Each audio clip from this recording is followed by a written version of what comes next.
রাজপথের থেকে আমরা এক অফিস হবো না। আঙ্গুর নোয়াখালী আমরা একটাই দাবি, আমরা নোয়াখালী বিভাগ চাই।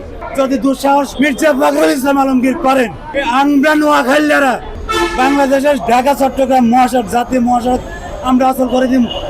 10টা বিভাগ গঠন করুক নতুন করে, আমাদের কোনো আপত্তি নাই, কিন্তু আমাদের নোয়াখালী নামে স্বতন্ত্র আলাদা বিভাগ চাই। হাতিয়া উপজেলা, ফেনী, লক্ষ্মীপুর, এই 3টা জেলাকে নিয়ে আমরা 4টা, এই 4টা জেলাকে নিয়ে আমরা বিভাগ চাই।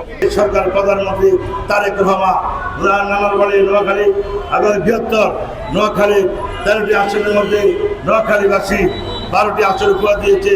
তাহলে কেন আমাদের এই যৌক্তিক দাবিগুলি বাস্তবায়ন হবে না? সেই দাবি আমরা সরকারের কাছে রাখছি। আঙ্গুর নোয়াখালী বিভাগ কেন দিবে না? আমরা কুমিল্লার সাথে কোনো সংযোগ করতে চাই না। কুমিল্লা হচ্ছে আমাদের পার্শ্ববর্তী জেলা, কুমিল্লার সাথে তো আমরা করে কোনো নাই। আঙ্গুর নোয়াখালী আমরা একটাই দাবি, আমরা নোয়াখালী বিভাগ চাই।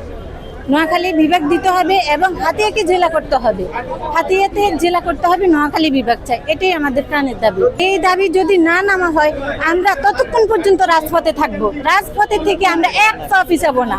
আমাদের প্রয়োজনে জীবন দিয়ে হলে আমরা নোয়াখালী বিভাগ চাই। আমরা গেটার নোয়াখালীরা খালেদা জিয়ার সম্মান আসমানে তুলে দিচ্ছি।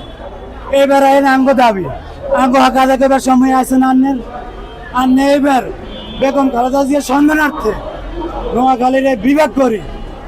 বেগম খালেদা জিয়ার সম্মান আসমানে তুলে ধরেন। আন্য যে ওয়াদা প্রতিশ্রুতি ফেনীতে যা করিয়া আছেন, এই ওয়াদা পরিপূর্ণ করে। বৃহত্তর নোয়াখালীর 10 লক্ষ মানুষ প্রবাসে থাকে। এতরা এত কষ্ট করি, প্রবাসে তো নাইয়ে ঢাকায় আয় নামে ঢাকার তো নোয়াখালী জানলাকে বাইরে ওঠে কিনলে বিদেশ আমলে আঙ্গুরা আন হয়ে গেছে। আঙ্গু বিমানবন্দর কিনলে করেন না। আমাদের নেতৃবৃন্দ সংসদে কথা বলছেন, রাজপথে কথা বলছেন। আজকেও আমরা নোয়াখালী সিটি কর্পোরেশন বাস্তবায়ন পরিষদের পক্ষ থেকে, নোয়াখালী বিভাগ বাস্তবায়ন পরিষদের পক্ষ থেকে সরকারের কাছে দাবি রাখছি। কারণ এই সরকার অত্যন্ত সংগ্রাম আন্দোলন করে রাজ্যের সরকারকে বিজয় করে সরকার গঠিত হয়েছে।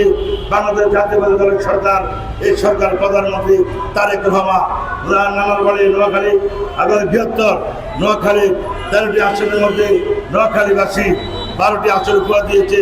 তাহলে কেন আমাদের এই যৌক্তিক দাবিগুলি বাস্তবায়ন হবে না? সেনাবাহিনী ক্যান্টনমেন্ট, নোয়াখালী বিমানবন্দর এগুলো আছে, নোয়াখালী হাসপাতাল, সরকারি হাসপাতাল সদর এগুলো আছে, কিন্তু আমাদের খেলার মাঠ এগুলো আছে। পরে আমাদের যে ফ্যাক্টরি, 2টা ফ্যাক্টরি অলরেডি আপনারা জানেন নোয়াখালীতে আছে।